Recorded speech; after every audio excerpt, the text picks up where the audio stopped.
Welcome to the Speak the Spark interview series with Leah Lamb. Today's guest is Debra Silverman. I am so excited to introduce you to Debra Silverman. Debra Silverman.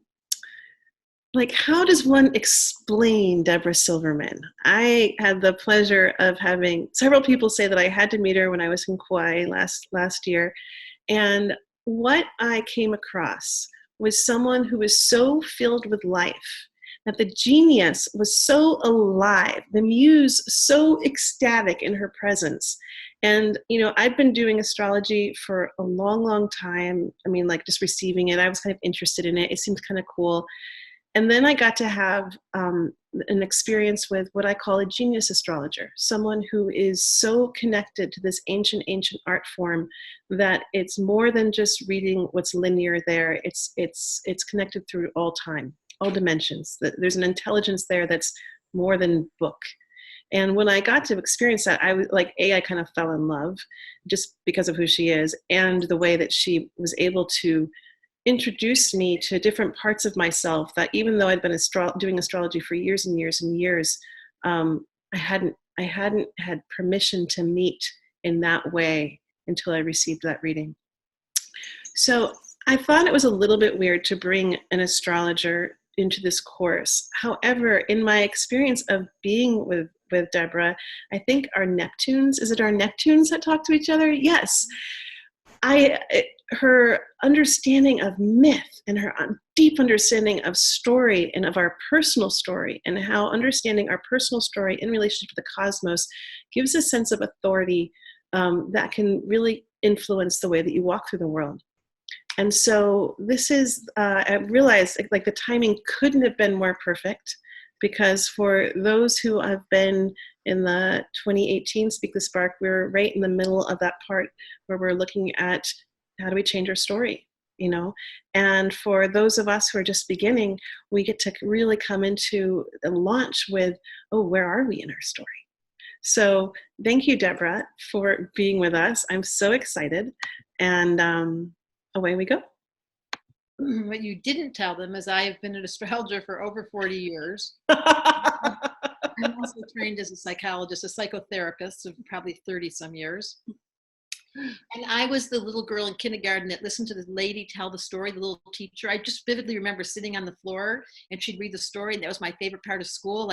Just let's tell the story part. So I feel very, from the youngest part of me, from my deepest soul, so honored to be with Leah, because like her, we fell in love. And part of it was her ability to conjure up other worlds. So my intention today is to spin a story based on stars with you, to make sure that I can contribute to you personally. The gift of astrology, of course, is to look at your individual chart, which we can't do in a room full of 40 of you. But I can certainly weave a story together that is universal. And that is the gift of the archetypes that's been brought to us across time. Apparently the oldest science on earth, apparently the one that's been carried forward from across time because it has such deep meaning. And I suspect, dare I say it, that it was brought to us through aliens. It makes no sense that the planets are so perfectly described that even in this time period, we only found Pluto in 1930, but in the tarot deck, which is based on astrology, people don't know that. The tarot deck was based deeply in the 4 elements, the cups, the swords, the pentacles, and the wands. And the 22 major arcana in the tarot deck, 10 of them are planets, 12 of them are signs. And they didn't even know the last 3 planets were found until 1930s, 1890s. So they knew then to leave this mythology in place back across time. So there's been some indication that this information has been brought to us through a very high intelligence. And my deepest calling this life, and I imagine all of you as storytellers, is let me be a channel. Let me be a vehicle.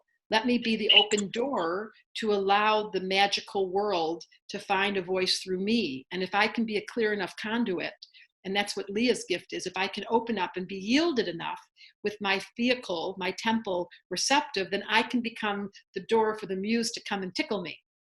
And then I get to tickle you, and then you feel all tickled, and then all of a sudden we're feeling happy again. And that's really the goal of the muse, from my point of view of astrology, is to lift up our storyline from the human dimension, which is very mired in gravity, and and seduced by our emotional bodies. I mean, there's not one of you in this room. I have this great line that I'd love to give you, Leah, from Elie Wiesel. The reason why Goddess made us is because she loves stories. So every one of you are carrying a story based on your own lineage, and your mom and your dad and your chart and your parents and your brothers. And once we can get high enough to look at that story from the angle of the observer, and I have a book called The Missing Element that you might want to look at. The book gives you very direct relationship to the elemental conversation of what your personality came in with this lifetime. But the ultimate goal of The Missing Element, the subtitle of the book is Compassion for the Human Condition, is how can I help you get the angle up and above the story to look back at ourselves without judgment? Because every single one of you has a stupid story. I call them stupid stories. It's okay. Every single one of you has a stupid story. You've got a son, like, this is my lineage. If you only knew what happened to me. And my grandmother, what happened to her? Like, we can go on and on. And it breaks our heart until we find the humor to be able to say, listen, we're all doing the best we can, and we're all basically, this is so bad to say, but we're all screwed up. I mean, the human condition based on the low level of astrology. So today my dream is to lift up, both describe the human dimension and describe the 12 signs from the old story. And this is what I love about Leah's work so much. And then how do we lift it up? Because we're in the first period of time ever that the population has reached 7.5 billion. There's never been a time it's called his story, history. I've changed it to her story. I'd like to call it our story, actually. There's never been a time in our story, how about that, where we've been able to rewrite from an angle of spirituality, and it's now contagious. I mean, everyone and their cousin knows the word angels. My grandmother, if I would have said to her, I'm talking about astrology on the internet, and I have this belief in angels, and I have a muse coming to hang with you, she'd be like, honey, what did you drink? What are you eating? What are you eating? So we are now in this time period where we can say, yeah, I have angels in the room here. You can't see them. You don't need to see them, but you can trust that between Leah and I, we have connections. Is that okay to say? Leah does whales, and I hang out with a lot of dolphins. I just got out of the ocean, don't tell. So my gift to you is, how do I rewrite your human story? And I'm going to start by reading something that's a little bit, what's the word, vulnerable for me to read this to you. So I was given this task by Leah to start to consider rewriting the 12 signs. Like, if I could tell the story in a new fashion, what would it sound like? So this is the first one I started with, which was Pisces. And the reason why I started with Pisces, contrary to public belief, everyone starts in Aries. In astrology, the signs began during springtime, during Aries. March is the first sign. So the whole system began in March. But I like to start one sign before, because I've studied esoteric law by a woman called Alice Bailey, that some of you may know. Alice Bailey was writing in the 1920s and 30s. She wrote 19 volumes of books, and she was channeling a man called Dwa Cool. Anybody know Alice Bailey? It's a very ancient old, don't try reading it. It's that kind of woo-woo stuff. But her message was very succinct for me. And her gift was, start with water. The Big Bang is not the truth, that everything began in a dream. And so if we begin in water rather than fire, we start with Pisces. And think about it. When you wake up in the morning, what's the first thing you do? You go to the shower, you go to the bathroom, you pee, you brush your teeth, you have your coffee. Everything starts in water. When your mother conceived you, after the Big Bang, your mom and dad had, you ended up with, that was bad. You ended up with 9 months in water. So the water cycle begins. I guess it did begin in fire if you think of it that way. Anyways, so the water cycle's 9 months. Then the baby has its first breath. So began air, telling the story. Then, and this is, I like to make the analogy of the best example is you walk into a dinner party. The first thing they say to you is, can I get you a drink? Water. Do you want alcohol? Do you want something to drink? How can I help you? Want some tea? You want some coffee? Then we start air. Air is telling the stories. It's why you're all here, the storytellers. So, do you remember what happened to what's his name? Have you seen him lately? What was that movie you just saw? Blah, blah, blah. That's the air cycle. Then comes the earth cycle at a dinner party. Well, let's sit down and break bread. Let's be practical. We came here for a reason. And then is the fire cycle where we have the party. And that's when we turn the music up and there's joy. And so in every cycle, it begins in water, from my point of view. This is the ancient esoteric law, where the dream begins the creation. And this is what Leah is so good at. She walks into a room and suddenly you're in the energy of the dreamer. And you're no longer bound by this practical world. So if we start everything with the dream, it sets the stage. In the beginning of the day, every religion, they start with a prayer, as Leah just did. Let's ground, let's call in the ancestors. Let's not forget whose shoulders we're standing on. We're not alone in this room. Every single one of you came from an orgasm. Shh, did I say it? Did you ever think about that? I was sitting on a subway in New York City and I looked around, we were squished like sardines, and I had this sick thought. Every single person in the subway got here through an orgasm. Why do those thoughts come through my head? Leah, help me. I want to hear you all laughing, but I can't. Oh, did she tell you I was? No, I'm sorry. I put myself on mute because I started laughing. But it's true. It's true. Every single person came through the water cycle. And so I want to tickle you in part of my bio that Leah forgot to read because I didn't give it to her, or however that went, is that I'm part astrologer, part psychotherapist, and part comedian. My whole theory this life is if we're not laughing, we would be crying, because it's so painful being alive at one level. It's a difficult planet to be on. And by the way, it should be called water. It's blue. It's not earth. There's more blue here. So our emotional bodies are really the doorway.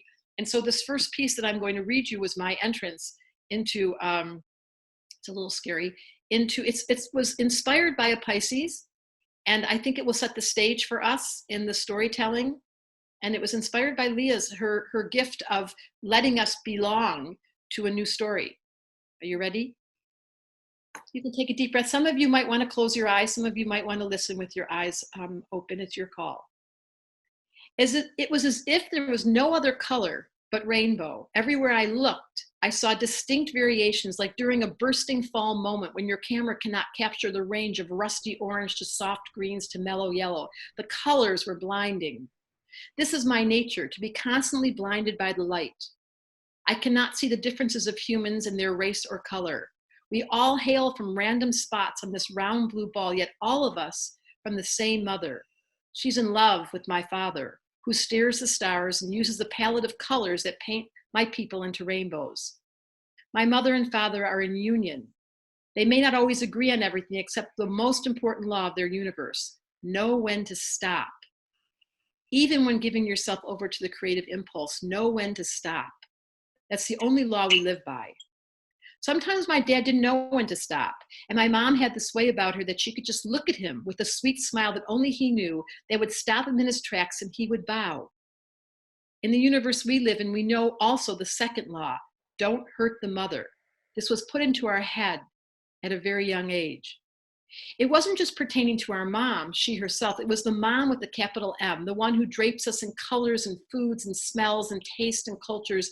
She, the mother who brought life to itself through her raw measures: the wind, the sun, the water, and of course the stars.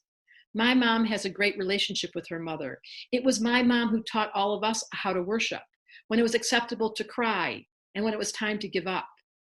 She had this way about her that was like a metronome. She kept perfect rhythm with all our people. My family and my family's family all knew the ways of the mother. She was taught, she taught us, and we obeyed. Not from a should or a have to, but from deep devotion. I can remember when I first looked deeply into my own eyes and my mother caught me and said, "You're looking for you, aren't you?" It was like I'd been caught doing something I ought not to do. She softened her voice and she said, "You're looking for you through your eyes. And what we all know is that you're so loved and you're so lovable. No one shall ever be allowed to come into your soul without your permission. But first you must know deep down and see through your own eyes, through your iris. It's the dark part, the pupil," she said, "that sees everything here. We're all working as a pupil, trying to be yielded and responsive to the teacher in all things, the mother. She must be listened to." This all sounds way too spiritual right now because I'm talking to you, a muggle. Pretty much everyone in this round blue ball has lost their connection with the original voice. So while you may be longing for spiritual lessons or teachings or books to embody the touch of life straight up and personal, words transcend. Color blinded without any need for anything, creativity began oozing out of me because I am a Pisces. And all I know is there was once a time when time didn't exist. And once was all it took to learn a lesson, just once. That's what my mom and dad sang to me in bed. They taught me to recall my dreams each sunrise and how to honor bread and prayer with gratitude and healing. I remember the time when we were not lost in Muggle land with words like Google, I, everything. Cyberspace didn't exist, nor did the starving ego whose paws now move the control panels for one and all in North America and all the farms of these humans that we live with. I remember when Mom and Dad saw this all coming. It was at first a whisper for only the chosen ones that the prophecy was being leaked. We were headed for a wall, they said. The invention of the train had us moving at Mach speed toward the only means to stop the crazy, unsatisfiable thing called progress. We knew that the ego's urge was going to be for more, for enlightenment, for wealth, for freedom, and it was insatiable. At some point, the whisper was handed to the Mayans, and the images came through a complex calendar. It was translated then to a team of mystics in the shape of tarot cards, only to be hidden in the chambers of witchcraft and gypsies. Eventually, the message was freed into the mainstream with the name of climate change, the shift, the awakening. No matter what it's called, the time when my job, said the Pisces, is here to remind us how to return to ways of peace and kindness. To continually be the creative one, no matter what the state of affairs appears to be in our collective dream. To share the color-blinded state as I place paint, furniture, cloth, jewels on humans and rooms on a palette to remind you that even if the ego, the muggle, the distracted dream is filling you with the false narrative, it's my job to remind you there's an old song waiting to be sung.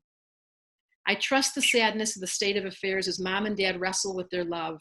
I trust the broken glass shattered as your children seek healing to change their stories and the millennials carry way too much for them to handle. We've handed our children and the future a dead state of affairs. We've ignored the voice of the whispers and the elders that carried the message through those calendars, through the astrologers, and even the scientists. We cannot tolerate the divorce that's occurred of the male and female in our world. So few of us can say, my mom and dad were in love, and they knew how to parent us with colors that color my world. I'm continuing the teachers provided for my mother so I can remember that song that my parents sang to me when they put me to bed.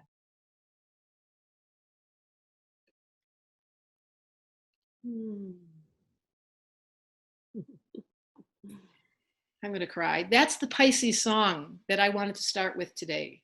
That there was a time on this planet when there was rainbows. And there was a time when mother and father knew how to honor the mother. And we've lost the voice of devotion. And part of what Leah's work is and why you're all here, and the one talk that I got to hear was by this American Indian woman, it's to bring back that voice of sacredness. And that while we can't remember our mom and dad ever getting along, I'm sure there's not hardly anyone in this room who has a story of their parents who they were so happy together and they got along so well and everybody shared. We don't have the memory of that. We can create that. And that's what I invite all of us to do as an astrological rainbow in this room, to consider that was the Pisces rewrite. That rather than being burdened by the memories that have been broken, we get excited about the possibility of rewriting the story for the future generations because we are the ones they're waiting for. So just take a deep breath with me. The fresh air that's been recycled across time on this planet, the same breath that we've been breathing across time. We give thanks for the ability to speak. I give thanks for your interest that Leah knew how to put her magnetic force field out and asked for the storytellers to come in a room together and to consider the stars. I can't think of a better storyline than the divine imprint that's been left across all time and to give you the gift of the new storyline. So let's begin with Pisces, and you can write this down. The new story for Pisces is that the future is being made through a divine memory. The future is being rewritten through a divine memory. And my invitation to everyone in this room is to activate your divine memory. Somewhere you know that there is a place where peace lives. Kindness is the natural way to be. Being gentle and respectful is inherent in the breath that you take. Now, it may not be currently present in this Muggle land we live in, but you and each of us in this room have the power to change that storyline. So that gives us Pisces. Pisces' first gift to us is to rewrite the story with a memory of a beautiful, divine, possible reality. They are the idealist. They bring us hope. Does that resonate with you guys? I imagine everyone in this room as a storyteller has this deep longing to bring back the message of hope. I'm sure, Leah, that's one of your songs. Yes. Okay, so that would be Pisces, number 1, but better known as number 12. We're going to go backwards.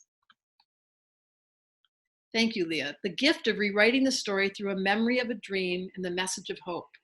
So much, yes, said thank you, Maya. Now let's move over to Aries. So this is true for all of you, and in your own charts. I can't go through them today because of this wonderful land called cyberspace, but if I could see your charts, what you're going to want to look at, and I'm going to help you see before the day is over, is what your rising sign is. I'm going to take a commercial break here. There's 3 ingredients in astrology. There's your sun sign. That's your ego. That's your muggle. your little ego, which has to dress itself up every morning in colors that it likes and has a deep appreciation for your safety and security. And it means evading God's oneness, EGO, missing God's oneness and going just for the special part, EGO, evading God's oneness. That's the ego. It's necessary. Do not say mean things about your ego. I like your ego. So there. I hate all these spiritual theories that say get rid of it. I'm an astrologer. I need your ego to get you to the bank, or you're going to give them the wrong name when you get there, and you're not going to put the money in your account. Excuse me, you're not going to function on this world without an ego. So there. Let's give a new voice to ego. It has to be tempered by what? The second ingredient in astrology is the rising sign. That's your soul. That's called the ascendant. It's what you're rising into. It's your higher self. And the distinction is very important, because if your ego's talking, a Pisces, the last example of an ego, is they're victimized. Pisces as a sun sign is so sensitive, everything hurts their feelings. They're always confused and they feel like this is the wrong planet they're on. But Pisces rising, if it's your rising sign, which is determined by your moment of birth, that's how you find it. So it's technical, and I can't give it to you today easily, but there is a class starting in a month that Leah took that I can endorse. It's just the doors are going to open. We have a school twice a year, and we're launching in 2 weeks, so I will tell you about the school. But if your rising sign is Pisces, it means this lifetime you came to do what I just read, to change the story of the victim. So the soul, let me distinguish. The ego is here for your safety, security, and to keep you as a distinct individual and evade God's oneness. The soul is like, oh, I call the soul, this is bad, but I call the soul a slut for experience. It doesn't care if you're fat, thin, ugly, homeless, with people, without people, sick.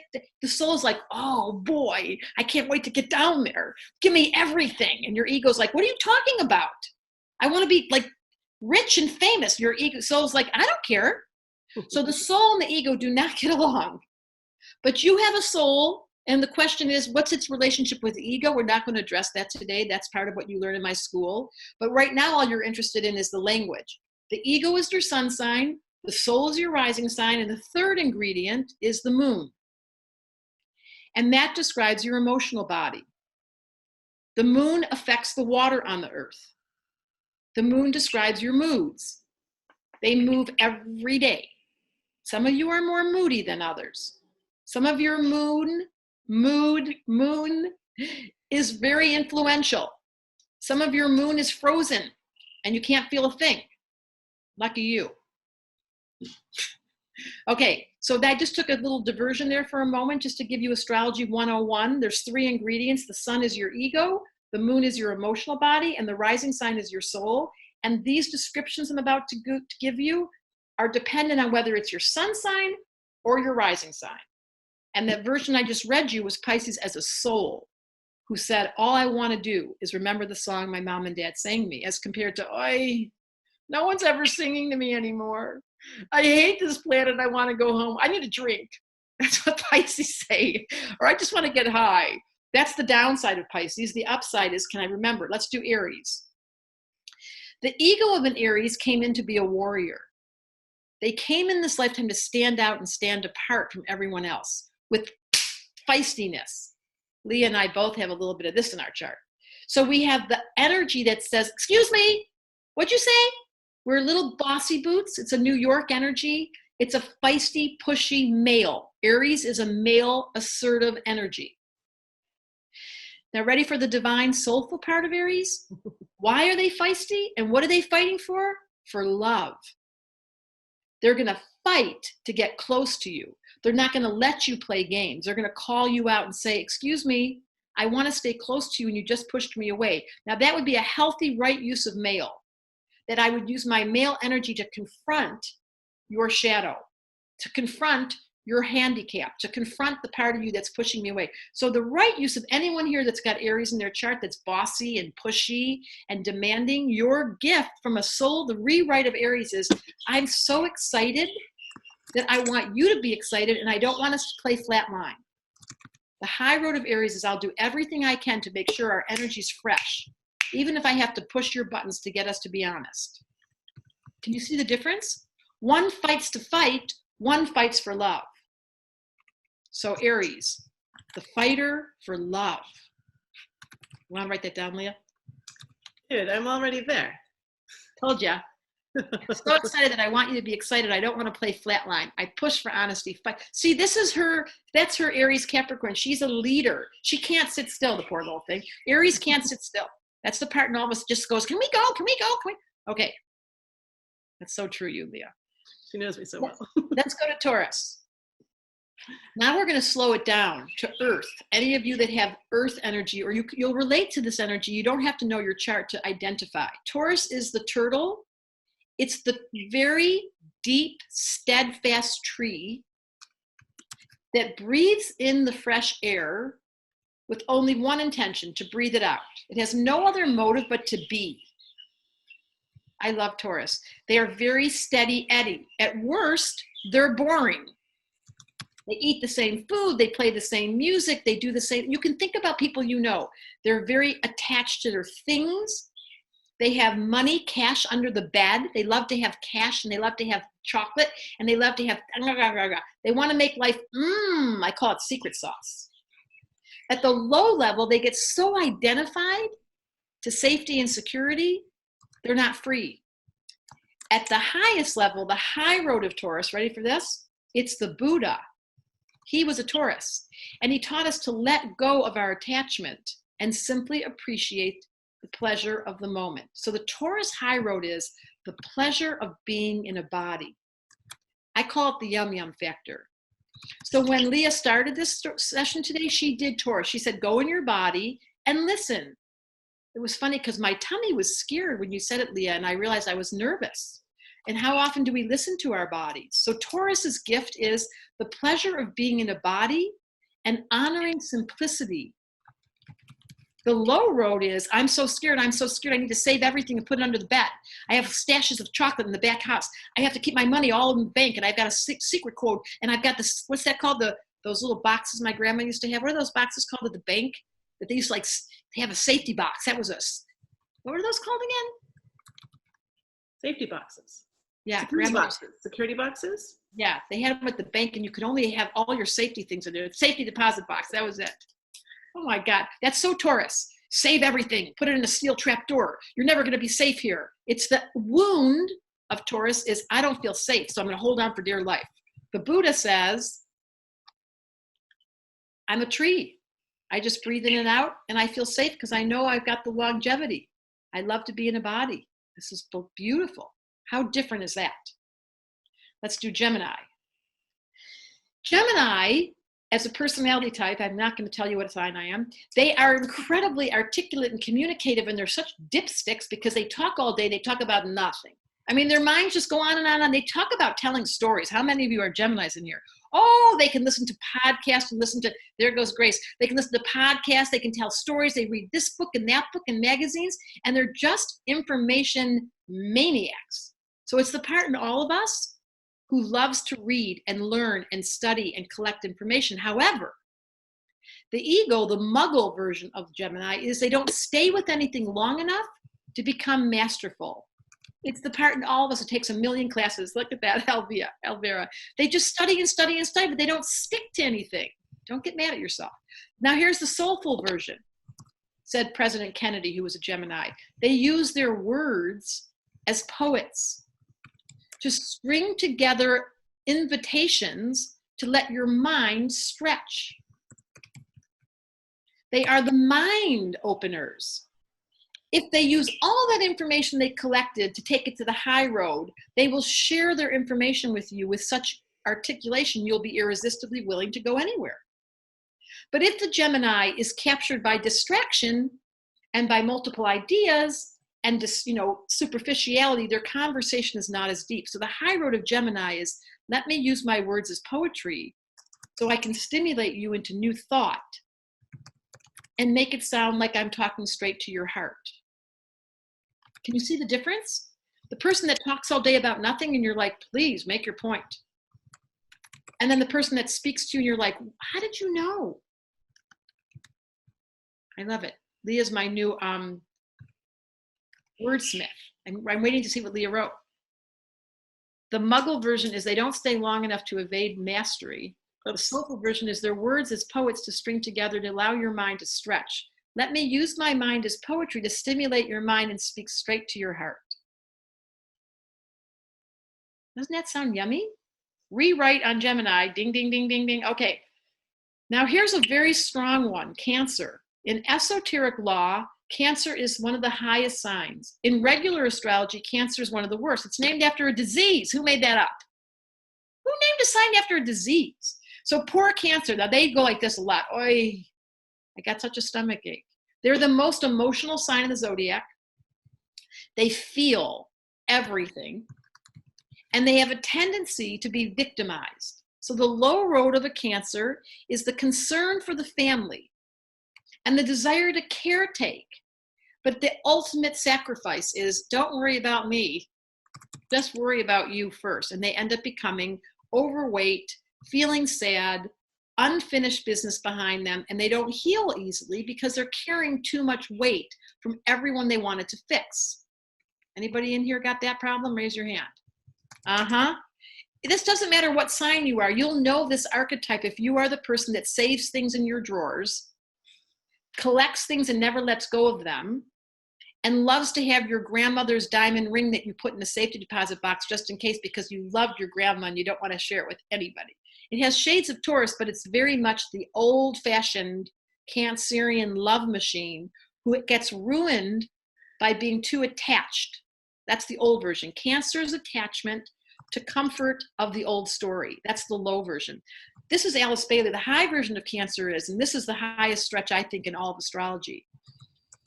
Can I use the wounding of my family or the sadness of my child to exercise my faith that anything can be healed if I just stay faithful? So Cancer changes, it's including the disease cancer. If I say death may be the healing for me and I have faith that whatever happens to me is God's will, I suddenly lighten up my heart and I'm no longer victimized by my sensitivity. I'm a lover. So Cancer's high road is, I love my family. I have faith that everything will be healed over time. Can you feel the difference? Poor Cancer, oy, nothing ever works out for me and my poor mother. And the new one is, oh yes it does. I have faith that everything heals with time. Can't wait to see what Leah's gonna write. And the most emotional sign, feeling everything, carrying the weight of the world. The old version, they're ruined by attachment. The high version is, can I use the wounding of my family or the sadness of my child to exercise my faith that everything can be healed? What a beautiful, I love Cancers. I know they get bad raps in astrology and they're named after a disease. Bad story. Okay, I'm gonna change this page so I can see your other faces. Okay, let's go to Leo. So Leo's low road is, they're so identified to the drama of life and they're so excited about everything that they tend to be, what should we say, overly exaggerated personality types where if something is good, it's so good. It's at worst, it can be bipolar. I mean, that's a cheap way to say it, said the therapist. I don't like to use those words, but someone who get so enthusiastic and so opinionated and so reactive at their worst. At their best, they're so inspired, they're so creative, they're so juicy. Now, the low road is, it's all about their ego and the quality of their definition of beauty and art and creativity. At the high road, they include all of us. So the low road of Leo is a selfish, low attachment to their ideas, opinions, and will. At the high road, they are celebrating us, and they invite all of us to come to their house. And they want to have a party, and we can't wait to go because they're so generous. And they're aware that their spirituality is to go beyond the ego. So the essence is that Leo going beyond the ego takes them straight to their soul. A Leo who's soulful is the new rewrite of Leo. Did you get all that, Leah? So that was a hard one. Okay, let me simplify.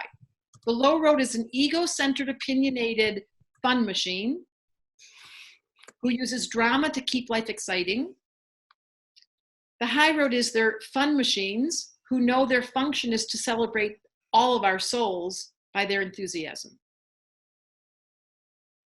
So instead of it being about them, it's about all of us. Some of you may or may not know that I spent many years working with Sting. He is one of my clients that endorsed my work. He's Leo rising. So his soul does Leo. He gets on the stage of that rock and roll. He picks up that guitar. He looks like $1 million. You just have a girl in the room wants to throw her underwear at him. I've seen it happen. And then he comes off the stage when he's not in his soul and he's quite shy.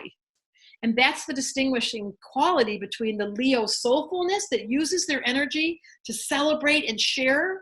But actually, when their ego is being brought back to their human, they're like, how come everyone's looking at me? So Leos are quite shy. No one ever knows that about them.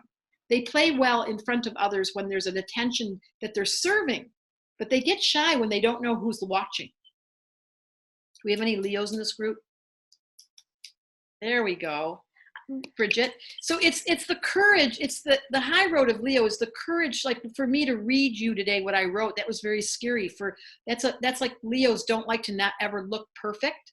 It's very scary for them if they're not staged and dressed perfectly and have their perfect script memorized. They get scared. People don't know that about Leo. Identify with the drama of life, overly exaggerated, reactive at their worst, inspired at their best. And they're about their ego, selfish attachment to their opinions. High road, they'll be celebrating us. That's it. And they're so generous, they go beyond their ego and it takes them to their soul. Did I say that? Can you relate to that, Bridget? Yep. And that's the cool thing about astrology is it always fits. Now, some of you might be Leo rising. It's your soul and you don't even know it. So just stay tuned. I'm going to show you before this class is over how to figure out what your rising sign is. Okay, let's go to Virgo. Virgos are, Mother Teresa was a Virgo. So that's the soulful version. At their lowest level, Virgos are perfectionists who get carried away with details. So if you are the personality type who doesn't think you're good enough to tell the story yet, you need a lot more training, you don't like to make a mistake, you hate leaving the house not looking exactly right, you feel like people should, and then fill in the blank, you got shoulds for everyone, including you. If you know someone that doesn't let you put the dishes in because they say, don't put the forks up, put them, like those people that are so fastidious that they get all caught in details and like, I can do it better. And then they complain, why am I always doing the dishes? Because you just kicked us out of the kitchen, Virgo. You're the one telling us that you didn't like how we did it. Then you're always complaining you did it. Anybody here got a little Virgo in them? The perfectionist, the detailist, the person that really, so the low road of Virgo is, I'm not good enough. It's a very deep human wound.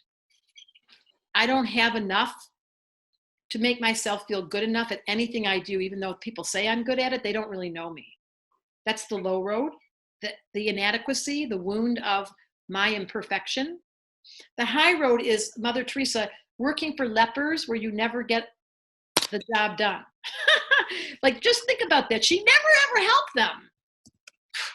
But the selfless service, the high road of Virgo is the selfless server who doesn't pay attention to the details. They just love to give. So they serve their family, they serve the kids, they serve their husband, they serve their wife with delight rather than, I told you how to put the forks in the dishwasher, you got it wrong. Like, they don't complain. The high road of a Virgo is they selflessly serve with delight. The low road is they criticize themselves, worst of all, and the other. Let's see what Leah did, if she got it. coming soon to your neighborhood. The low road, the perfectionist. The high road, selfless server who doesn't pay attention to details, just loves to give. The low road is to learn how to spell criticize. Did you guys all see it? That's so perfect. That was so Virgo. Look how she spelled criticize in the chat room. That's because I have no Virgo in my world at all. Go out of their mind. See, that's where the Virgo stops themselves short. This is the rewrite of the story. As you say to a Virgo, it doesn't matter how it spells, sweetie. We're so thankful you wrote it. When you can tell your child who's a Virgo, I don't care if it's a mess. They'll be like, I care, I care. Then you say, I know, take a deep breath. What matters most is we love to serve. Can you imagine if we could rewrite the story for everybody from a place of compassion? Libra.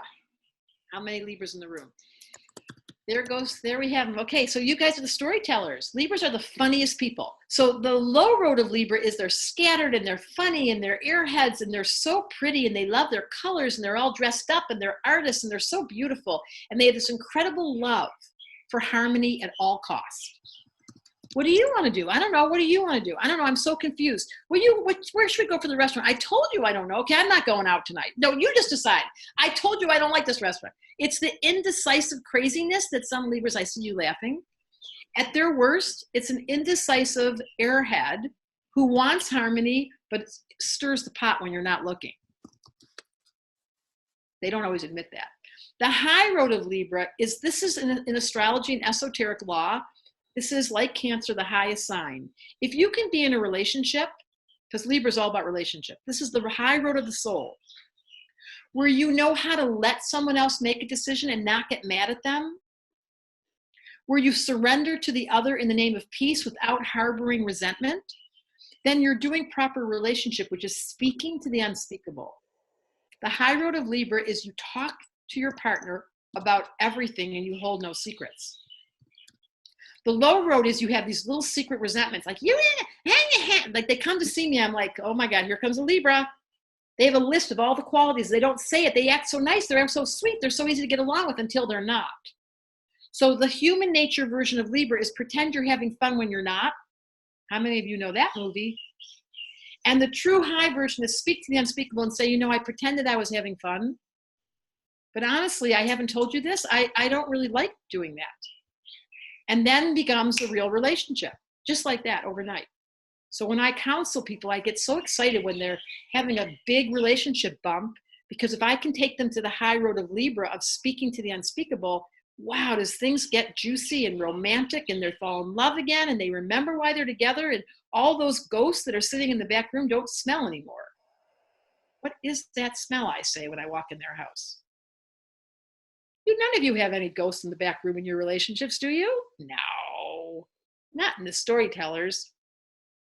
Okay, let's hear our Libra. What did you write, Leah? Leah. Low road, fun, scattered artist, love for harmony at all costs, indecisive airhead who wants harmony and stirs the pot when you aren't looking. That just sounded bad. High road, allowing someone else to make the decision, not harboring resentment. You talk about everything and you clear resentments. Think about how our society would be if we could do the high road of Libra and we knew how to do disharmony by speaking and really listening to the other person without interrupting. That's called magic. Okay, now we're getting to one of my favorite signs. Are you ready? Any Scorpios in the room? Scorpio, low road of Scorpio. Very deep sign that deals with the shadow of the human psyche. They don't talk. This is the part in all of us that just says that exactly that last part, the Libra telling, speaking to the unspeakable. Scorpio is like, shh, don't talk to me. Just do your job, do it well, make some money, and come home and have sex. I mean, basically, it's the old Scorpio here, Heidi. It's the old version of, in that story I read, where the mom and dad didn't get along, mom withheld sex from the dad went off and had an affair. Scorpio is the unconscious material in the psyche that never gets addressed in the realm of sexuality and secrets. So the high road of this is pleasure. I am willing to tell you my secrets, and I'm mostly wanting to be very transparent about my emotional body. And while I can't speak to it, can you close your eyes and meditate with me so you can feel me? Because I have a hard time with words. If everyone knew the high road of Scorpio was to, this is a great story, Leah, you're going to love this. I have a child, one of my children has a lot of water and Scorpio in his chart, and he was little. And he was in the car and he was crying and crying. It was like 3 days had gone by and he was an emotional wreck. And finally I turned to him and I said, stop crying. He was in his car seat and he looked at me and he said, stop the car, get a book, hold me. Don't tell me to stop crying. I was like, oh, he has Scorpio. You don't tell an emotional person to stop feeling in order to get reasonable. You feel their feelings with them. You enter their pain body. You be quiet when someone's just about to enter pain or they're depressed or death has come to their house. Don't talk. Sit close to them and put your hand on their back. Breathe with them. High road of Scorpio is I can do pleasure by being real. The low road of Scorpio is I have secrets and I'm not going to tell you what's going on and you can't get close to me. Can you see the difference? Low road deals with the shadow of the human psyche, the old version, unconscious material in the psyche that never gets addressed in the realms of secrets. The high road is pleasure, transparent about feelings, but not so good with words. The high road is I can do pleasure by being real. Woo, woo! I should write that down, Leah. You could make a book on this stuff. I think she did write it down. Okay, let's go to Sag. This is Leah's specialty, her rising sign. Sag is a personality type, is so loud and funny and outrageous. They eat too much, they drink too much, they spend too much, they party. This is a part in all of us, it's a party waiting to happen. That's Sagittarius. And so as a personality type, they get a lot of attention. Like, oh, you're so fun, you're so exuberant, you're so loud, you're so overweight. They eat too much. You're so too much. Women often get this message when they're sad. You're just too loud. You're too blunt. You're too honest. That's the human nature dimension. The high road as a soul is they're so honest and they have this gift of joy. They turn everything negative into a lesson. Welcome to Leah. Everything's a story.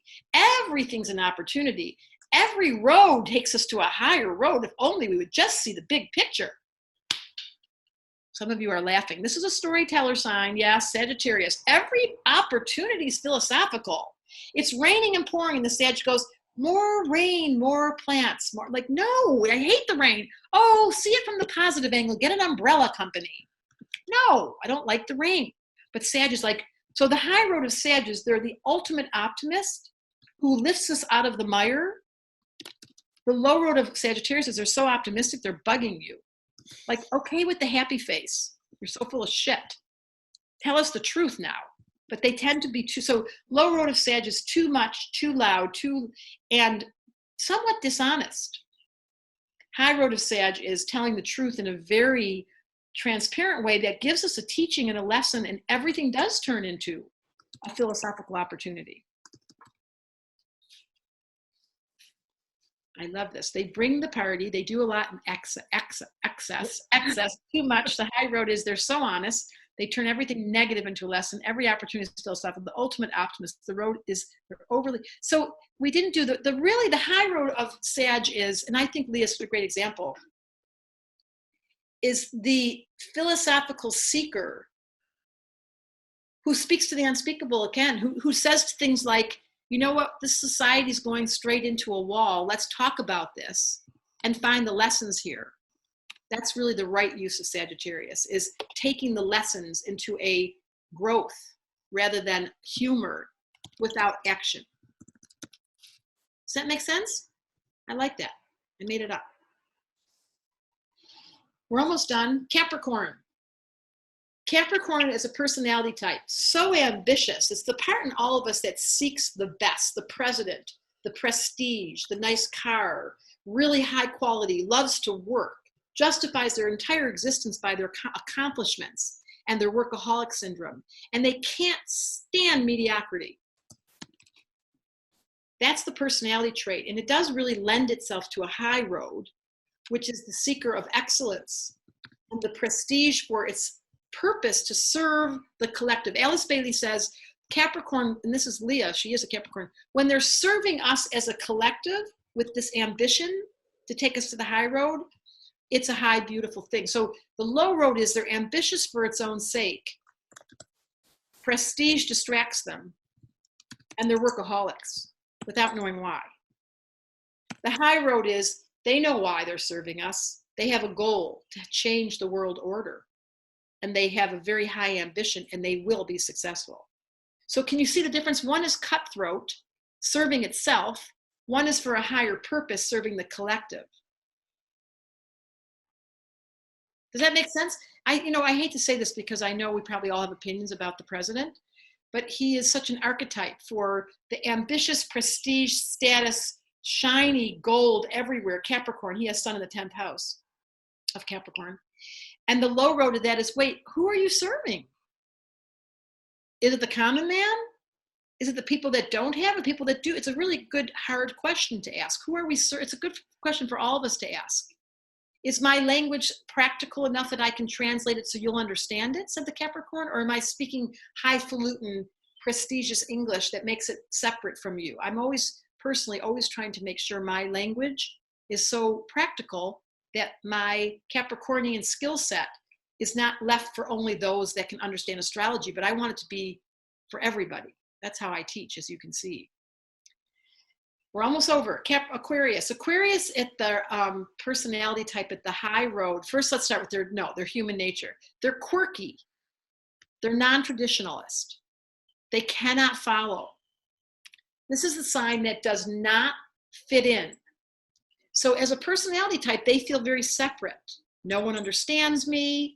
I have to go be alone. I'm separate from my family even.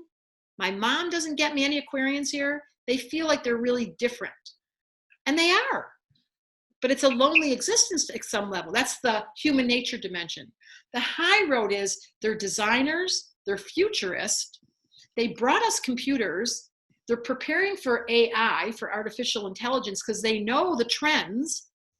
And they're fearless. Because why? They're not attached. They have much less human dimension than any other sign. So they're free to be different, to be lonely. They know what it is to be lonely, an Aquarian, in a way that we don't understand it. So the human nature level is they feel lonely and separate and different and unique and off the beaten path. The high level is they feel really worthy of being able to bring us a new voice, a new song, a future, whether we like it or not, that's on its way here. By the way, the computers are taking over, in case you haven't noticed. Okay, and now, everybody in these stupid computers. Isn't it crazy? It's like a gift and a curse all in one. I heard this joke that they were standing at the pearly gates, and all the people up there were standing like this. And God said to St. Peter, "What are they doing?" They were all standing. He said, "Oh, they used to have these things in their hand." Okay. And the last but not least is Pisces, which I did for you.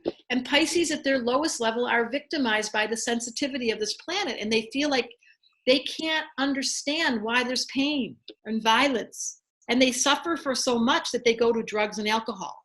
The low level of Pisces is an escape artist who's super creative, but feels very emotionally drained. And some of you may have this in your chart where it's just exhausting to be alive. And the high road is they learn meditation. They find the practice of sweet surrender, where you meditate and you re-enter the future where we're all happy again. Remember that place? Remember where we used to be all happy? Remember when our mom and dad got along? Oh, that's right. It was a dream. Remember the dream world? The high road of Pisces is the dream world. Finding our way home. Maya, you got it. We're all just here taking each other home. I love that. Did I just do an exactly 1 hour? This is what I do all the time. I'm an astrologer and timing is my thing. I don't really have a watch and I don't really keep track of it, but it seems to keep track of me.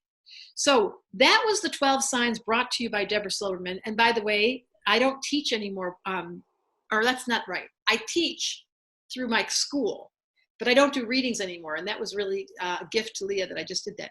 Pisces. Oh my God, look how she spelled Pisces. Hello.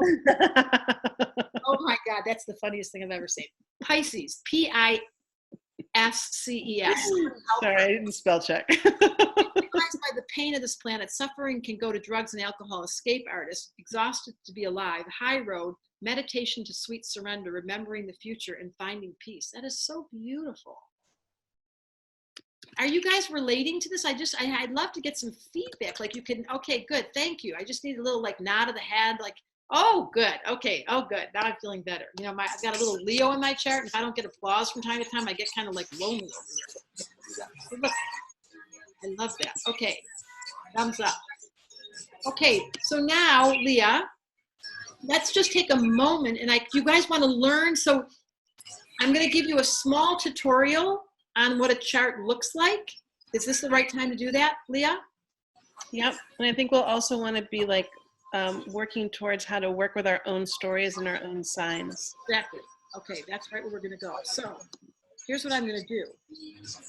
I am going to, hold on, I'm going to share my screen. Uh-oh. I don't know what that meant, but can I share my screen?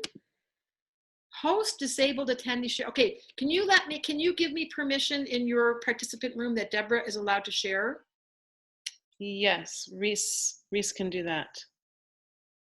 Or I can just make you co-host. Hold on. Here.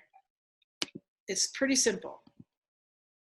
Okay, I'm now the co-host. I love this game. Okay. Are you ready? Are you ready? Here I go. Here I go. Here's a chart. Okay. So all of you should have a chart like this on your screen. This is my chart. Your name should be here. This should not be next to it. Nothing's next to it. There's your birth date and the city and the time. So this is the perfect picture. You're in the middle of the room, your mother, right in the middle of that circle, your mother's giving birth.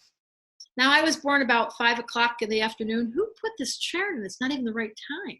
So here's the sun, the circle and the dot. This is the horizon. So here's the hospital bed right here. This is the horizon from the moment of my birth. The sun was setting, as you can see. This is where the sun would have been rising right over the horizon. It would have been at noon up here, 4 o'clock in the afternoon, it's down here. And it gives us the clue of, this is the most important. See where it says AC right here? That's a Latin term for ascendant or rising sign. And if you go right here, because all of this is in English, sun, moon, Mercury, Venus, Mars, and then you get to this thing called AC. And the AC is your rising sign. So when we ask about rewriting the story, you're going to want to figure out what sign. Here it's Libra.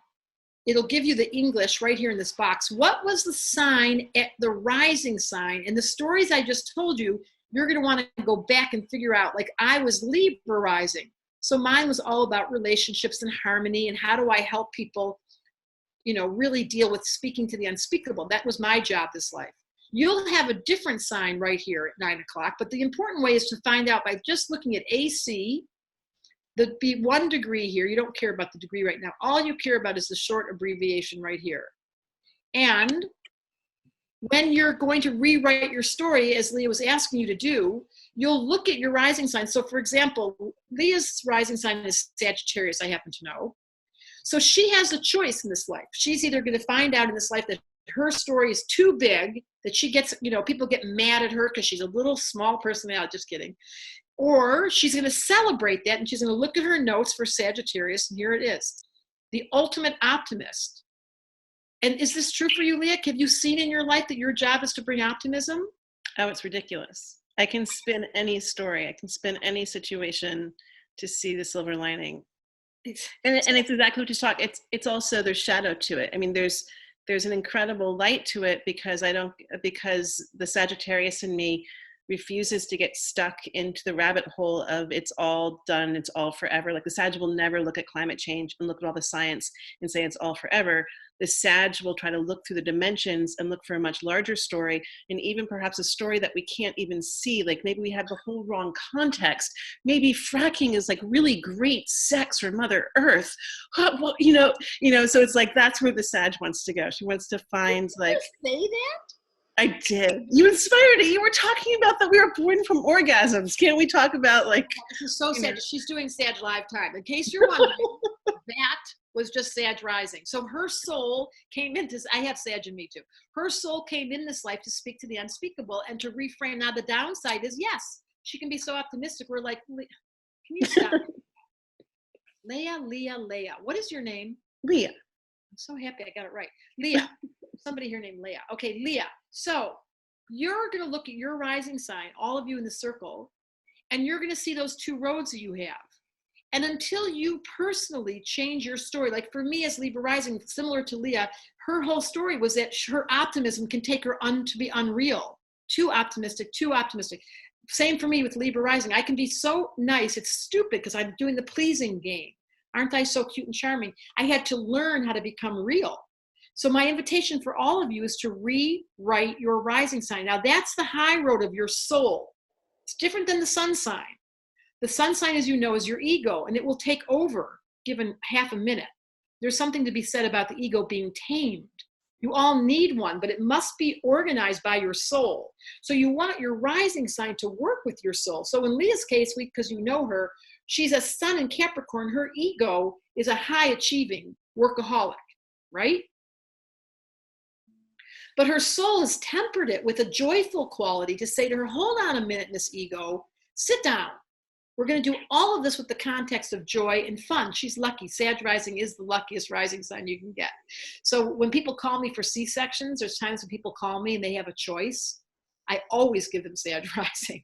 If I can give the parent a choice of what time to have that child, because it comes with this joyful, Sag is a very lucky flavor because all of us can learn how to turn every situation positive as long as we're not smelling like saccharin, like it's fake. We don't want it to be that bad, but certainly the joy level, my big joke, ready?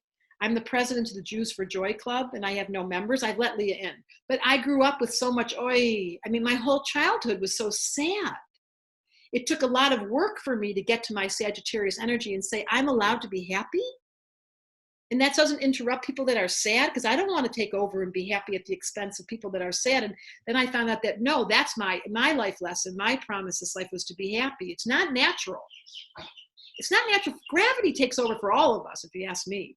It takes a lot of work to find timelessness, to go to that Pisces land that I read to you, where I can remember I'm worthy, I'm lovable. That's not natural. For some reason, the human dimension, and this is what I've discovered in my 40 years as a therapist, is the natural default in the human psyche is to fall into a place of victimization. But to tell a story, and that's your job, all of you, to lift us up, to rewrite the story and to be able to say, there's no limit. Come on. There's no one that's telling the truth ultimately. It's all a relative exercise here. The truth is up to you. And so I invite all of you to rewrite, first to find out, and this is the trick for therapy, start with the negative story in your psyche. Be honest about what the toxicity is you live with. Don't bypass it. And that's what happens when you get readings. And I have really well-trained astrologers in my group that I've taught who are now professional. And I've taught them, please do not let them walk over and go spiritual on us. You must enter through the human door called pain to get to enlightenment. I mean, I don't know who made that up. I'd love to call them. I've tried the 1-800 number. I don't know if you've ever called this number, 1-800-GOD. I've been like, they never answer. But I've wanted to say, excuse me, like, why are we mean to the person we married only 10 years ago? Now we hate them. And why do we hurt the person we love the most? And what about this money thing? You have so much of it, but you keep it under the bed? Like, who made all this stuff up? I have a lot of questions, as you probably know. So I'm open to questions from you guys. Is there some personality trait? We can certainly open the floor. This might make it more practical, Leah. If anyone wants to be an example, Maya's got her hand raised, of giving me, either showing me your chart or telling me you want to give her a voice. Is that okay, Leah? She's unmuted. And also, just in the context of it, it's so great when you help us really understand, how do we take, the author authority, over our own story and be with the truth of the shadow, find that and grab our inner Sagittarius that exists in all of us at some part, probably in your chart. Maybe you could speak to that. And the other thing that I just don't even understand, but I'm just thinking about what we're going to do after you leave us. And that each of these planets, like each, all of these, Sign. all of these signs are an actual planet, and that's their personality.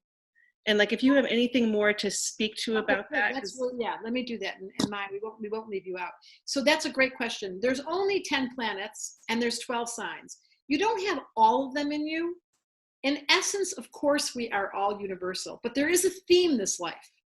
You've come in with a theme and it repeats itself. And in level 1 in my school, and Leah, you can speak to this, you're going to learn what was the signs basically repeating themselves, giving you your storyline. Now, I can guarantee if I got to do a session with any of you, you'd all recognize it. Oh yeah, I'm the perfectionist, or oh no, I'm so indecisive it drives me crazy, or oh God, I can't talk, or oh my God, I can't stop talking. You all know those repetitive things. What I do, what astrology does, is it gives language.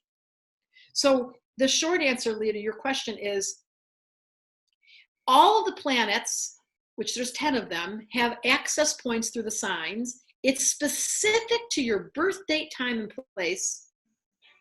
And it requires a little languaging, some studying. Like, do you all have Sagittarius in you? Yes, I love it, her inner Sag. I love saying that. But is there something specific this life you came in to learn? Yes. Is it based on the year of your birth? Yes. Is it based on the birth date? You don't even have to have your time to learn the question. What was my agreement that I came to learn? That's a great question for all of you to write down. What did I agree to learn this life? What was the agreement I made this lifetime to learn? What was the lesson that I promised I would study? And I'll give you a clue. The lesson you promised to study keeps repeating itself ad nauseum. It just doesn't go away. The stubborn little lesson keeps following you around. So why do we learn astrology? To simplify that lesson and take the high road, which is what this class was about. Like, how do I take the high road? And I can certainly tell by your rising sign, that's all we're doing today. What was your soul's agreement? But there's many other indicators. Did that answer your question, Leah? Mm-hmm. That's great. I think Maya had a question, and then Heidi. Yeah. Well, thank you, Deborah. This is really wonderful. I'm a Jew too, and also from Israel, so kind of decided to be an optimistic Israeli. It's a really interesting ride. So I've read that if you have some Cancer is my rising, that I read that if Cancer is your rising, the moon is your overall chart ruler. And my moon's in Sag, so it's an interesting, because I was like, okay, this is interesting, and I've read about it. I'm also happy to share screen if you wanted to see my chart. But anything around that complexity, because all of a sudden I'm now in a triad. Perfect. So let's make this universal so it's not just your chart. Any of you that have a combination, for example, she just described water. Cancer was her soul, very sensitive, very caring, but her moon was in fire, which is very exuberant. We talked about Sag and loud and fun. So that's a funny combination. When you put fire and water, this is ABC's Alchemy 101. You put fire and water and fire together inside of Maya, and now she's like, am I happy or am I sad? I'm a little confused. So everyone has these conflicting variables that are living inside of you. As a therapist, this is why, ready? Carl Jung said, psychology will be a dinosaur science until it includes astrology. He was an astrologer. It just came out in the last 20 years. He didn't tell people. But all the mandalas that Carl Jung worked with, that was based on astrology. The personality types of Myers-Briggs test that came out of Carl Jung was all based on astrology. So there's conflicted energies, Maya. Now, your rising sign is what I'm talking about today, highlighted by your soul. I hate using the word trump, but I want it to trump your whole chart. I want you to focus on your rising sign. So for you as Cancer rising, I'm just going to use our little cheat sheet that our friend made. So it says here, can I use the wounding of my family or the sadness of my child to exercise my faith that anything can be healed? Now that's your promise this life, but you've got the advantage of that moon in Sag going, we can do it, we can do it. You've got this little part of your voice that goes, I'm so happy, I'm so happy. But you have to wrestle with and manage the low road of Cancer, which is so emotional. Is that true? Oh yeah, yeah. So you can see how astrology is a dance between the human and the divine, between the low road and the high road. And all of the storytelling, if I could just be so general to say, every story must lift us up. Your job is to take us on. And I love this about Leah. She taught for us recently, and we were all so captured. You go down the rabbit hole. We don't know where we're going to go in a story. It takes us for a ride, but we know one thing: we got to come back up out of the rabbit hole. Like, don't leave me down there. So the job is to lift us up. Every single one of you in this lifetime are trying to lift your story up to a higher frequency. It's very compelling to be captured by the human condition because it is so difficult here. I mean, I don't know about you guys, but I've only decided, and I'm in my 60s, I've only decided very recently that I like it here. I mean, it sounds terrible. I hate to say it, but it took me a long time. I was the president of the Jews for Joy Club, but I'll tell you, I had some real secret wonderings how I got the role. Debra, I want to speak to that piece that you just said, because it's so critical in the kind of storytelling that we're taking on, to this ability to speak to the human struggle and to go into the depths while also committing to tell stories that are in service of life, right? And so one of the things that I've learned about this process is people can only go into the depths with you, because we live in such scary times. They can only go into depth with you if they inherently trust, and this is animal talk, okay? People trust. It's through your animal knowingness that you are somehow committed to bring them through. I don't want to say out, but through. Show them the way through. And so what I'm hearing in Debra, and you're saying, it's like you're saying, well, we want to bring you to a higher, vibration, and to this earth plane and the spiritual plane. And I feel like at this time in this story and the divine process and the sacred storytelling, that's what we're doing. We're marrying these worlds of what is it to be in this very, very critical, crucial time on this earth, which a lot of fear is kicking up for every right reason, right? And then also, how do we hold this dream of the future, which we're remembering from the past, time, the storyteller's archetype. It's the dreamer weaver. It's the spider that doesn't see anything in linear time. And so, yes, it's the magic of it all. And I think what I'm really appreciating hearing these stories is that there's these different parts, these different elements are in all of us. And how do we allow these, how do we allow and understand our own story enough so that we can really bring that through our storytelling, but also how do we allow these different parts to really take a stand and have their own way in our stories so that they really get to be their own selves. I think part of why you and I fell in love is we're on the same street and you have a language for it. But as an astrologer, I'm a myth teller. Mm-hmm. And my job, and Maya, you gave us such a great material. You're in Israel. This is one of the deepest wounds on planet Earth. It's one of the hot spots that if you touched, I always think of it as the acupuncture point.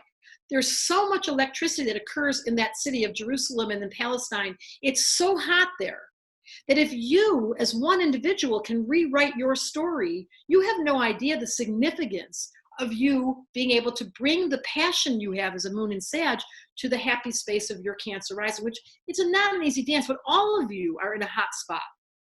Every one of you are an archetype from an astrological point of view. If I was a helicopter and I came up and out, this is what my book is about. My book is about the observer. How do I become aware that as a young Jewish girl, I remember this so well. My observer kicked in. I began to see myself from a distance. Some of you are dreamers. You may have this experience where you're like, I'm looking at Debra at a distance. Some people have out-of-body experiences, after life and death experiences, and you realize, oh my God, we're in a movie. Like right now, we're in a movie called Storytelling. And I'm talking and you're listening and you don't remember your story. Your role is to have big ears. And every one of you, to the degree you activate your listening, the moment's going to get bigger and fatter and juicier. And then life becomes very alive. And then we do what Leah just said. We lift up and we take the story listener to a higher frequency. That's the only reason why I'm alive. Let's make this quite simple. I have a school with lots of people from around the world coming to study with me. And I think why they come is because, and it just makes me want to cry, in my heart of hearts, all I want for us on this planet is to remember the mother and the father and the creator and who made up astrology. Like, this is an airtight system. I can tell you after 40 years of doing it every single day, This system is airtight. I can look at Leah's chart and she goes, how did you know that? Well, I'm not a psychic. I probably have some intuition. I am a really well-trained astrologer, and I train people to remember this lost art. And the next thing I know, they too remember, oh, we're here to rewrite the story. And that's why this work, what you're doing in this group, is so absolutely vital. Someone's got to rewrite the story for our children. They're counting on us. And if you don't do it, I can't do it alone. I'm trying. Shovel, shovel, shovel, you know. Malika had put in a question, which is, how would you describe the dance between the ego and the soul in terms of your signs? What is the right relationship with ego? And where does the moon figure in this relationship? Such a great question. I know that person's name. Yes, I think you did a reading for her a long, long time ago. She's in my school. Aren't you in the school? No. Oh, okay, good. Okay, so the answer is the ego and the soul. This would be a great story for Leah, would do better with this. It's a war. Your ego, while it doesn't remember who it's working for, it's like an unemployed crazy person who has so much energy. It doesn't remember its boss. Its boss is the soul. If you put the ego in relationship to its boss, we're going to be fine. So you must put your identification to your soul, which is the rising sign. And we got that from Maya. Just figure out your rising sign and give yourself devotion to that flavor. Go study your rising sign. Then you look over at your ego. Such a great question. You say, so is my ego, you can ask yourself this question, is my ego feeling good about itself, or is it secretly insecure? Because most of your egos look in the mirror and go, you're too fat, and you're not pretty, and you're not, Like, what if your ego had that gift that the mother gave me? We love you. Little Mr. Ego, Mrs. Ego, sit down. The soul does not care how you look. The soul cares only how you feel. Is your heart open? Are you in devotion? Do you remember why you're here? And the ego's like, what are you talking about? It's the dumbest conversation I've ever heard. Why are we talking about the stupid spiritual stuff? And then your soul goes, excuse me, I guess you're not interested right now. I'll just step over here. So the goal is to get the ego in service to the soul and to do your practice, your spiritual practice, which is praying over your food, or remembering to watch the sun go up or the sun go down, or starting your day with meditation, or praying for help. That's all the soul wants. So if all of you took my gift of astrology to the soul, which is why it's called esoteric astrology and not exoteric, regular books in astrology talk about your ego. And it's so cool because they're so accurate. But I'm interested in your rising sign. I want to know what you're rising into. I want to know what the promise was you made. And therefore, the ego and what does the moon do? The moon is very distracting. It's the emotional body. We're emotional, can I say this? We're emotional wrecks, most people. You honk the horn the wrong way and cut them off and they give you the finger. You say to somebody the wrong thing at the wrong time, they're like, shut up. Oops, I'm sorry, did I say that?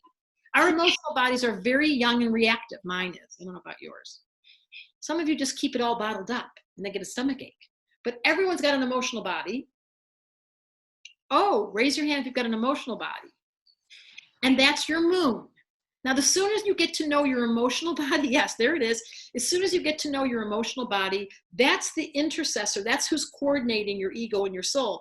When the emotional body gets mature, which is, come on.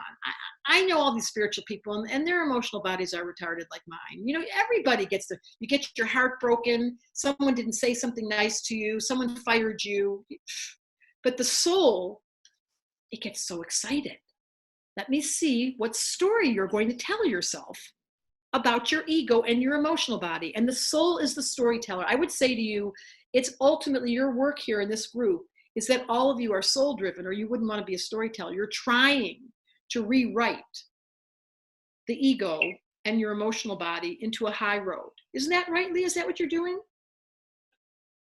I'll drink that cup of tea. I always enjoy also like that whole idea of like the mind, body, and the spirit, and the conflict between that.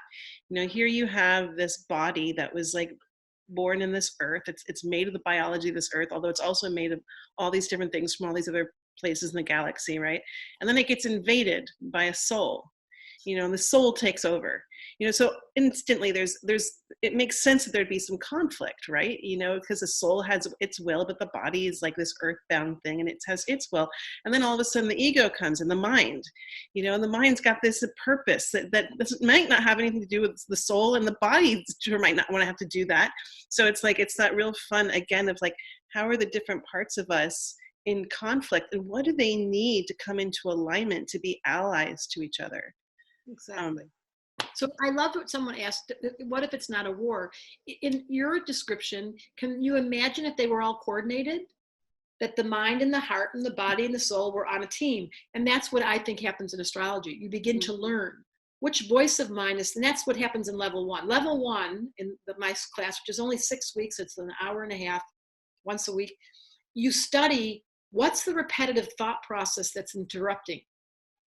What's my thoughts that are interrupting my soul? Who's not coordinating me? It's usually got to do with your mind. So yeah, you may not have a conflict, all of you. I love your questions. What happens to the war when your rising sign and the sun are the same? That's a great thing if you're really coordinated. If your sun and your rising are the same, that you got a running start to get them coordinated. It depends if your ego elbowed your soul out of the way. How accurate you have to be about the time? It's within 2 hours, but we have someone on our team in my school that can look at your chart, ask you a million questions, and she can rectify it and figure out your rising sign. She's very cool. What if it wasn't a war? We did that one. Oh, I like that. What if it simply was a tension, a point of awareness that learns to dance between one chair in the room and the other chair? Well, that's enlightenment. That's what enlightenment is. You become aware of all your silly voices. Hard for me to see a conflict when there are three. The triangle is a strong shape. When they're balanced, you got this going. Listen, what do descending signs express? That's funny. That's not really relevant to the conversation. It's really a less interesting or more important. That's not from me, just so you know. That's from another. What's more important is just focus in the way I teach, because astrology is, as you can only imagine, so complicated. I make it so simple. All I want you to look for is, in a theory, is my soul, this is how you look at it. Your soul is very quiet. It's slightly shy.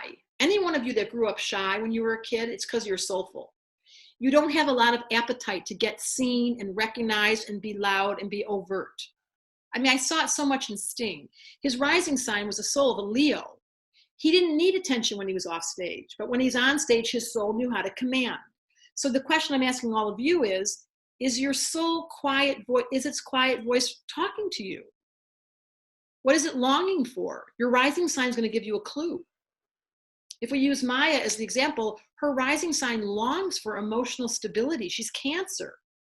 She wants nothing more than to be close to her family and cuddle up in her house and feel like she's at home even when they're not there. Am I right or am I right, Maya? Now, if her soul is not operating and she's suffering and she's got the low road, then she's an emotional wreck. And she's feeling so miserable and so moody, and depression hasn't left her house for years. And the lesson for Cancer rising is to ask for help. And I would suggest that everyone's soul in this room has a voice waiting to be heard. And I'm sure you're doing it. You can journal. Just start off the journal. You could do this for homework. What is my soul longing for? What a great question. And use the rising sign as your clue. My rising, I was longing for harmony. Oh my God. Please, can we all stop fighting? And now I've learned how to teach people how to stop fighting. I had to figure out how to give it to people because they weren't giving it to me. Debra, can you talk a little bit more about that? Because it really got me when you initially said that, was that our rising, it's the agreement that our soul made to, like, what agreement did we sign up for? Can you talk a little bit more about that? Because we'll definitely take that one into an assignment as well. I think the first thing, and I know you do this, Leah, is start in silence and call forward your soul. It's waiting to have a voice. I have tattooed on my arm, the words listen and silent have the same letters in them. So in order to listen, you have to stop thinking. There has to be quiet. In order to stop thinking, you've got to have some mastery over your ego, because that's the guy that never stops talking. Have you ever heard him in the middle of the night, like, oh my God, who pays this guy? Like, why does he talk all day? Who cares what you're thinking, for God's sake? Where is the off button? There's a little red button in the back of the drawer. If you look underneath the second drawer, there's a button. So that was just a funny joke. Turn off the internal dialogue. It's a practice. And then ask yourself, based on your rising sign, after you read your rising sign, what does my soul long for? What was the agreement we made? So if I'm Leah and I'm Sag rising, she promised she wouldn't do it small this life. She promised she would tell us the truth, even if we didn't like her. Now that's heavy. But once you get it, it feels so good. All of a sudden you're like, yeah, that's right. And then you get your juju back. So how do I get your juju back? I get you back to your promise. This is what my school, I hate promoting it, but I get you back to your promise, give you the assignment, tell you to study your own chart, and magic. And the craziest thing is, it's so crazy. I think the card opens next week, but we only do it twice a year. And, you know, I'm a cheerleader for astrology because I don't know how else to answer her question. How would I get my soul's promise if I didn't have language? Like, you know, she's a Sag rising. It's so true of Leah. It's like ridiculous. Yeah. It's just absurd. So the answer is, my Hebrew tattoo says, the Holy One is joyful. Don't et Adonai b'simcha. The holy. I had to find a happy prayer. Took me a long time to find a happy prayer. Do we have any more questions? Leah from LA, the other Leah from LA, says, I am new to astrology, so forgive me if I'm asking the wrong questions. What does Cancer rising in Pisces mean? Where did you get that? There's only one. That's so cute. Either you're Cancer rising or you're Pisces rising. You can only be one rising sign, and it will be told to you by that little clue I gave you. The AC is your clue, and you must, yes, I want to clarify this, you must know your birth time within a 2-hour window, and if it doesn't fit, you may have the wrong birth time, so pay attention to that. Yeah, I actually had an amazing experience where I did take Debra's level 1 class, and I learned just enough information to get me into trouble, and I was reading my sister-in-law's chart, and she didn't have the time at first, and so we were reading it, and I was like, well, we can just kind of figure it out, and like half of it was like right on, and then some of them was like really wrong, and then she went and got the time, and it was so known, you know, in terms of what was accurate and what actually wasn't. It was kind of cool. I see Heidi had her hand up. I'm going to unmute you. Okay. Heidi. Hi. Thank you for all the knowledge. Thanks for all the knowledge you're sharing. I have a question about Vedic as opposed to Western, because I've had, you know, both my charts done. It's confusing because I was Scorpio in Western and I'm supposed to be Libra in the Vedic. And so I always find myself reading both, and I can find some meaning in each of them, actually. So what is your thoughts on when people know what their Vedic chart is opposed to their Western chart? So were you Libra rising in the Western system? Or were you no, Libra Sun. Libra Sun. Heidi, you just displayed Libra so well for us. You can't decide. I can't decide. I'm so indecisive. I've got these decisions to make, and I've got 2 systems. It's so Libra. You're doing Libra lifetime. The short answer is there's 2 different systems. I do the Western. I love the Eastern system, Vedic. It's a completely different system, and you just make a choice which one you want to do. But when you're a Libra and you get indecisive, it's like this is a Libra nightmare. You got 2 answers and you're not sure which one, and now I can't help you. But I would stick with with the Western. I would just go straight to the one that I use all the time because it makes it simpler. But there are 2 different systems, and that is the essence of Libra, is how do you make a decision? Isn't that funny, Heidi? Well, it's just about knowing. Oh, I think it's more about just knowing what the truth. It's more about the Scorpio coming up, because the Scorpio really wants to know the truth. You know, like really look at the deepness of, well, what is the deepest truth, really, you know? So, yeah. And Taurus is both rising in both of them. So, yeah. The ultimate story is there is no absolute truth in this reality, and people tend to think there is. I know my system and it works well. I honor the other system, and I encourage everyone to find their truth and know that there is the only absolute is love. The only thing we know for sure as this planet's glued together by love. That's, at least that's all I know. The rest of it's all like, I mean, I make up stories all day long. I'm like in the club. I get to sit next to Leah. I can make up stories. And I know the truth in my own heart of my astrology. But I would like you to go study it on yourself and figure out what your truth is. Okay, I think we can take one last question, and then I want to make sure we have a little bit of time. Somebody had a really cool request. That was really interesting. Someone said, can you do a one line like you did for Leah for all the signs and what your soul's longing is? That was beautiful. Yeah, I can give you a running start. I could do that. So when you go to do your rising sign conversation with yourself, you'll have a running start. So I would say the one-liner for Aries rising sign is what I long for. I'm an Aries. I long to understand the right use of my energy so that I can pour it into something meaningful that doesn't always create conflict. That would be Aries. I long to know the right use of my energy so I can pour it into something meaningful that doesn't always create conflict. Taurus rising. I long to be patient with my body and with my soul without the pressure from the outer world. Can you repeat that? I long to be patient with both my body and my life so that I don't, did anybody write that down? What did I say? I long to be patient with both my body and my life so that I don't feel the pressure from the outer world. That's Taurus. That's their longing. God, what a gift that would be to give a Taurus. Gemini. I long for permission to be interested in everything and to be the bridge between my words and poetry.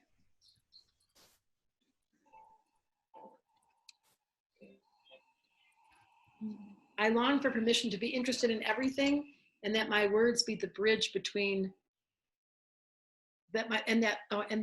and to be the bridge between my words and poetry. That's Gemini rising's longing. Cancer. I long for emotional stability that I can soothe and heal first my own heart and then others. I long for emotional stability that I can soothe first my own heart and then others. Wouldn't that be so delicious, Maya, if you had that emotional stability? That would be such a gift. Okay, did you get that, Maya or Leah?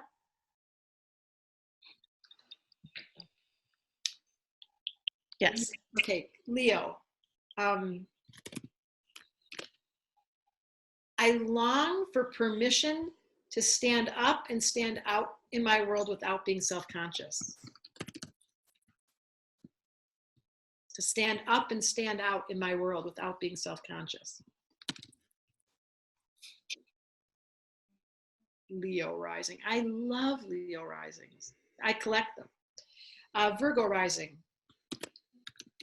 I long to see the beauty in the imperfection and treat myself with kindness. I long to see the beauty of the imperfection and treat myself with kindness. That's good luck, because that's hard to do for Virgo rising. Woo, woo. Libra rising. I long to understand disharmony so that I can bring harmony in its wake. I long to understand disharmony so I can bring harmony in its wake. It's so contrary. Libras avoid conflict at all costs, Libra rising. They drive miles out of the way. Scorpio rising. I long to know pleasure and to allow my body permission to feel good for just being alive. Scorpios often suffer from pain. Oh my God, that's so beautiful. Sag rising. I am allowed to be in my full glory without being self-conscious as I share my very large appetite for life.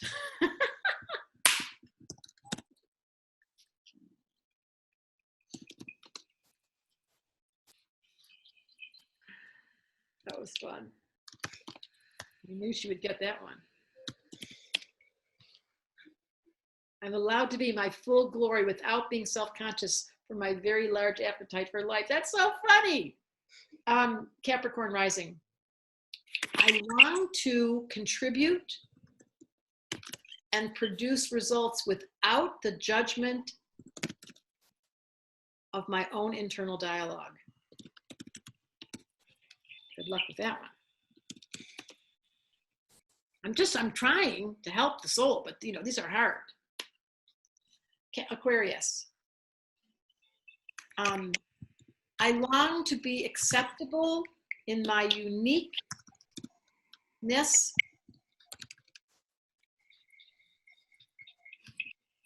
I long to be acceptable in my uniqueness and free to express myself without inhibition. Those Aquarians. And the last one, Pisces. I long to transform my sensitivity into the artistic gift that I am, so I can share my love for this life freely. Oh, that was so fun. Look, you guys inspired me. That's a book. That just happened. A book just came out of me in this thing. But you guys should go get The Missing Element. If you get it on my website, I sign it and I send you a chart. You actually, back in the day, you said that if they made a contribution to the Whale Dreamer, they could get the PDF. Oh, that's right. Yes, and so that's what they've been doing. And so many people here have the PDF version of your book. Oh, well, nobody even said anything. Well, they're muted. It's kind of this cruelty. It's a cruelty of this. It's a wrongness in this. Well, in this feel platform. free to read it because there it is. Thank you, Lilika. That's so sweet. And there's my book. Yes. Thank you so much. Yeah, it's been inspirational. And I did a lot of prayers before this. Before I knew that Leah's whole style in this life is to impact and make a difference. And why we fell in love and why we have such a sisterhood is because we both share this desperate time we're living in, which, by the way, is not a lot different than olden days when it was miserable, but there's just so many of us. Everyone you ever knew is here. I mean, every past life connection you've ever had, you're going to bump into somebody because everybody came back. Have you thought about that? There must be something really amazing about to happen so that we could all be here for this moment. That's what I say. We're sitting on the edge of our seat, like, give me the popcorn. Like, then what happened? Oh my God. This is the most exciting, scary, historical moment, our story, that we've ever lived in.